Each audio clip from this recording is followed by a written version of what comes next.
കൃഷ്ണ ഗുരുവായൂരപ്പ ശരണം. ഗുരുവായൂരപ്പൻ്റെ ഉച്ചപൂജയും കളഭാലങ്കാരമൊക്കെ കഴിഞ്ഞു. നട തുറന്നു കേട്ടോ. ഗുരുവായൂരപ്പനെ കാണാനായിട്ട് പോകണ്ടേ? ഗുരുവായൂരപ്പൻ്റെ ചതുർബാഹുവായ വിഗ്രഹത്തിൽ, ആ ദേവകൾ പൂജിതമായ വിഗ്രഹത്തിൽ ഇന്നിപ്പോൾ ഭഗവാൻ ഏത് രൂപത്തിലാണ് കളഭാലങ്കാരത്തിൽ നിൽക്കുന്നത് അറിയില്ല. നമുക്ക് പോയി നോക്കാം. ആദ്യം തന്നെ കിഴക്കേ നടയിലുള്ള മഞ്ജുളാലിൻ്റെ അടുത്ത് വന്ന് മഞ്ജുളാലിനെ ഒന്ന് പ്രദക്ഷിണം ചെയ്യുക. അപ്പോൾ ആ വെങ്കല ഗരുഡ ശില്പവും അതേപോലെ കുചേലൻ്റെ ശില്പമൊക്കെ കാണാം. അങ്ങനെ നമ്മൾ അവിടുന്ന് വന്ന് നേരെ അത്തിമര ഗണപതി ക്ഷേത്രത്തിൽ വന്ന് ഗണേശനെ കണ്ട് പ്രാർത്ഥിക്കാം. സർവ്വ വിഘ്നങ്ങളും മാറ്റിത്തരാൻ വേണ്ടി പ്രാർത്ഥിച്ച് നമുക്ക് അവിടുന്ന് ഇങ്ങനെ വരാം. അങ്ങനെ വന്ന് നമ്മൾ നേരെ ആ ഗോപുരവാതിൽ കിടന്ന് അകത്തേക്ക് വരിക. അത് കഴിഞ്ഞാൽ നേരെ ആ കൊടിമരവും അതേപോലെ വലിയ ബലിക്കല്ലൊക്കെ കാണാം. അത് കഴിഞ്ഞ് നേരെ നമ്മൾ അവിടുന്ന് മുകളിലേക്ക് ഇങ്ങനെ നോക്കിയാൽ ഗജരാജൻ കേശവൻ്റെ 2 കൊമ്പുകൾ കാണാം. അതിൻ്റെ നടുക്കുള്ള മഹാലക്ഷ്മി ദേവീനെയൊക്കെ കണ്ട് തൊഴുത് നമ്മളങ്ങനെ വാതിൽപ്പടി കയറുകയാണ്. വാതിൽപ്പടി കയറുമ്പോൾ ഇടതുവശത്തെ മേൽപ്പത്തൂരിൻ്റെ പീഠവും അതേപോലെ കിടാവിളക്കൊക്കെ കാണാം. അതേപോലെ വലതുവശത്തുള്ള ആദ്യത്തെ തൂണും നോക്കിയിട്ട് നരസിംഹാവതാരത്തെ മനസ്സിലിങ്ങനെ വിചാരിച്ച് തൊഴുത് നമ്മൾ ഭഗവാന്റെ ശ്രീലകത്തേക്ക് നോക്കുകയാണ്. ശ്രീലകത്തേക്ക് ഇങ്ങനെ നോക്കുമ്പോൾ വളരെ മനോഹരമായ കാഴ്ച, പ്രകാശം ഇങ്ങനെ കാണാണ്ട്. അതുപോലെ നമ്മുടെ ആ ഗുരുവായൂരപ്പൻ്റെ വിഗ്രഹം, ഭഗവാന്റെ വിഗ്രഹത്തിലേക്ക് ഇങ്ങനെ നോക്കുമ്പോൾ കളഭം കൊണ്ടുള്ള അലങ്കാരം കാണുന്നത് ഉണ്ണിക്കണ്ണൻ്റെ കാൽപാദങ്ങൾ കാണാണ്ട്, കാൽത്തടകൾ കാണാണ്ട്. അങ്ങനെ മുകളിലേക്ക് ഇങ്ങനെ നോക്കിയാൽ പട്ടുകോണ കൊടുത്തിട്ടുണ്ട്. അതേപോലെ തന്നെ അരമണി കിങ്ങിണിയൊക്കെ ചാർത്തിയിട്ടുണ്ട്. അങ്ങനെ മുകളിലേക്ക് ഇങ്ങനെ മാറത്തേക്ക് നോക്കിയാൽ ഒരു വലിയ വളയം പോലത്തെ മാല, അതേപോലെ ഒരു പതക്കം പോലത്തെ മാല, അതിൻ്റെ നടുക്കായിട്ടൊരു ഗോപീതിലകം. അങ്ങനെ കൈവളകൾ കാണാണ്ട്, തോൾവളകൾ കാണാണ്ട്. കൈവളകളിൽ അങ്ങനെ കയ്യിൽ നോക്കുമ്പോൾ വലത്തെ കയ്യിൽ നിന്നൊരു കദളിപ്പഴ ആരോ ഏതോ ഭക്തൻ കൊടന്നു കൊടുത്തതാണോ അതോ യശോദാമ്മ കൊടുത്തതാണോ എന്നറിയില്ല. എന്തായാലും ഒരു കദളിപ്പഴം പിടിച്ചിട്ടാണ് നമ്മുടെ പൊന്നുണ്ണി നിൽക്കുന്നത്. ഇടത്തെ കയ്യിലാണെങ്കിലോ സ്വന്തം ആ പൊന്നോടക്കുഴലും ഉണ്ട്. ആ കദളിപ്പഴം കിട്ടിയ സന്തോഷത്തിൽ അങ്ങനെ ചിരിച്ച് നിൽക്കുക. ഇനിയിപ്പോൾ ആരൊക്കെയാണ് വരുന്നത്, ഏതൊക്കെ ഭക്തന്മാരാണ് വരുന്നത്, ഭക്തകളാണോ വരുന്നത് ഒക്കെ നോക്കിയിട്ട് ഇങ്ങനെ എല്ലാവരും അനുഗ്രഹിക്കാൻ തയ്യാറായിട്ട് നമ്മുടെ പൊന്നുണ്ണിക്കണ്ണൻ ആ സുസ്മേരവദനായിട്ടാണ് നിൽക്കുന്നത്. അങ്ങനെ മുകളിലേക്ക് ഇങ്ങനെ നോക്കിക്കഴിഞ്ഞാൽ ആ മുഖത്തെ ആ പുഞ്ചിരി ഇങ്ങനെ കാണാം. തിരുനെറ്റിയിലൊരു ഗോപീതിലകം വെച്ചിട്ടുണ്ട്, കാതിൽ ചെവിപ്പൂക്കൾ വെച്ചിട്ടുണ്ട്. അങ്ങനെ മേലെ നോക്കിയാൽ തിരുമുടിമാല 3 തിരുമുടിമാല ഉണ്ട്. തിരുമുടിമാല 3 എന്ന് വെച്ചാൽ വെളുത്ത പൂവും തുളസിയും തെച്ചിയായിട്ടുള്ളതും, അതേപോലെ തെച്ചിയും തുളസിയായിട്ടുള്ളതും, പിന്നെ വെളുത്ത പൂവും തുളസിയായിട്ടുള്ളതും. അങ്ങനെ അതേപോലെ നല്ല വലിയ ഉണ്ടമാലകൾ അത് 2 ഉണ്ട്.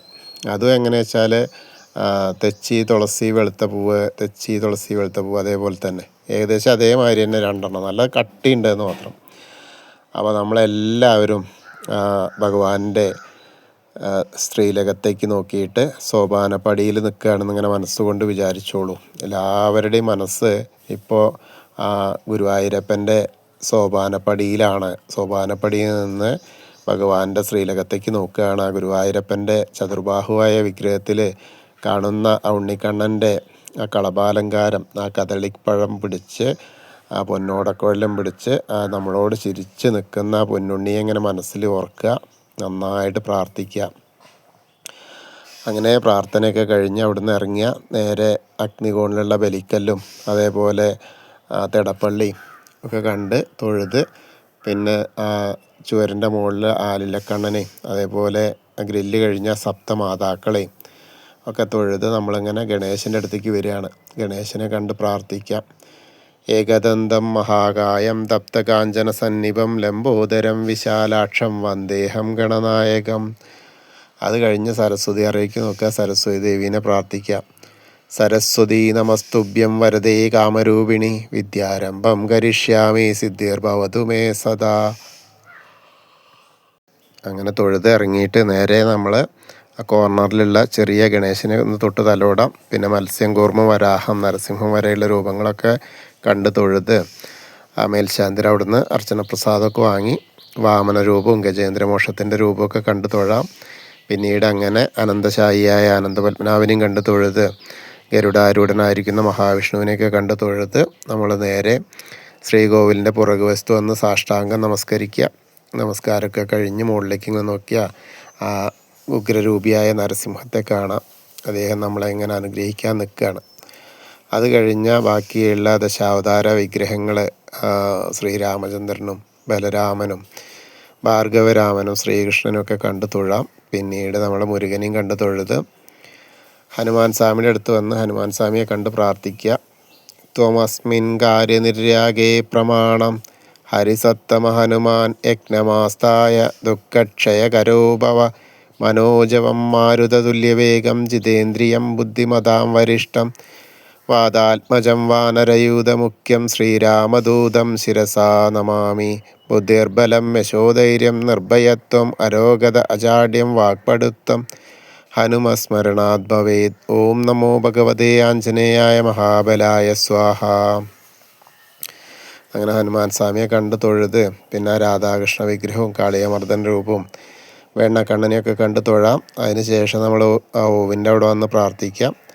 അത് കഴിഞ്ഞാൽ ആ താമരക്കണ്ണനെ കൽപ്പകവൃക്ഷത്തിൻ്റെ ചുവട്ടിലിരിക്കുന്ന താമരക്കണ്ണനെ കണ്ട് തൊഴുത് നമ്മൾ നേരെ ആ കിഴക്ക് വശത്തെ മുകളിലേക്ക് ഇങ്ങനെ നോക്കിയാൽ കൊടിമരം ഇങ്ങനെ വെയിലത്ത് ഇങ്ങനെ തിളങ്ങണ കാണാം. അത് കണ്ട തൊഴാം.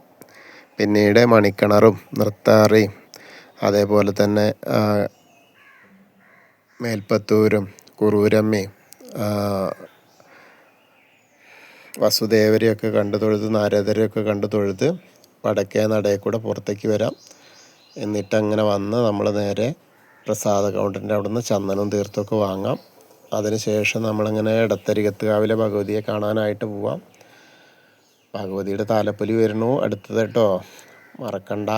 ഫെബ്രുവരി 6. അങ്ങനെ അമ്മയെ കണ്ട് പ്രാർത്ഥിക്കാം. സർവമംഗളമംഗല്യേ ശിവേ സർവാർത്ഥസാധികേ ശരണ്യേ ത്രയംബകേ ഗൗരി നാരായണി നമസ്തുതേ. അങ്ങനെ അമ്മയെ കണ്ട് തൊഴുത് പ്രാർത്ഥിച്ച് നമ്മൾ അവിടെ നിന്ന് ഇങ്ങനെ പോരുമ്പോൾ ആ കോർണറിലെത്തിയാൽ വടക്ക് പടിഞ്ഞാറ് ഭാഗത്തേക്ക് നോക്കി തിരിഞ്ഞ് നിന്ന് മമ്മിയൂർ പോകുന്ന പോലെ മനസ്സിൽ വിചാരിച്ച് നമഃശിവായ നമഃശിവായ നമഃശിവായ എന്നുള്ള പഞ്ചാക്ഷരി മന്ത്രം ജപിക്കും ചെയ്യുക. അപ്പോൾ നമ്മൾ മമ്മിയൂരപ്പനെ കണ്ട് തൊഴുതു എന്നുള്ള ആ ഒരു സന്തോഷമാവും. അവിടെ ഒന്ന് പ്രദക്ഷിണം ചെയ്ത് നമ്മൾ നേരെ ഗോപുര കൊടിമരത്തിൻ്റെ അവിടെ വന്ന് ഭഗവാന്റെ ശ്രീലകത്തേക്ക് നോക്കി തൊഴാം. ആ ശ്രീലകത്തേക്ക് നോക്കിയിട്ട് ആ കദളിപ്പഴവും ഓടക്കുഴലും പിടിച്ച് നിൽക്കുന്ന നമ്മുടെ പൊന്നുണ്ണിക്കണ്ണനെ ഒന്നുകൂടി കണ്ട് നമസ്കരിക്കാം. അതിനുശേഷം നമ്മൾ കൂത്തമ്പലത്തിൽ വന്ന് നമസ്കരിക്കാം. പിന്നീട് അയ്യപ്പസ്വാമിയുടെ അടുത്ത് വന്ന് അയ്യപ്പസ്വാമിയെ കണ്ട് പ്രാർത്ഥിക്കാം, നമസ്കരിക്കാം. ഭൂതനാഥ സദാനന്ദ സർവഭൂതദയാപര രക്ഷ രക്ഷ മഹാബാഹോ ശാസ്തേ സ്തുഭ്യം നമോ നമ. അങ്ങനെ അവിടെയും വന്ന് അയ്യപ്പസ്വാമിയെ കണ്ട് തൊഴുത് പ്രദക്ഷിണം ചെയ്ത് നമ്മൾ പടിഞ്ഞാറ് നടയിലുള്ള ദീപസ്തംഭത്തിൻ്റെ മുകളിലുള്ള വേണുഗോപാലിനെയും കൊടിമരത്തിൻ്റെ മുകളിലുള്ള ഗരുഡധ്വജനെയും കണ്ട് തൊഴുത് നമ്മൾ നേരെ പടിഞ്ഞാറ് നടയിൽ കൂടെ പുറത്തേക്ക് വന്ന് നേരെ രുദ്രതീർത്ഥക്കുളത്തെ പ്രദക്ഷിണം ചെയ്യാനായിട്ട് പോവുക. ഇങ്ങനെ പ്രദക്ഷിണം ചെയ്യുമ്പോൾ കാളിയമർദ്ദന രൂപിയെ നടുക്കിങ്ങനെ കാണാം. അതൊക്കെ കണ്ട് തൊഴുത് നമ്മൾ നേരെ ആ പൂന്താനം തിരുമേനി പൂജിച്ചിരുന്ന ഭഗവാൻ ഉണ്ണിക്കണ്ണൻ്റെ ആ ചെറിയ വിഗ്രഹം കണ്ട് തൊഴാനായിട്ട് നാരായണാലയത്തിൽ പോയി തൊഴാം.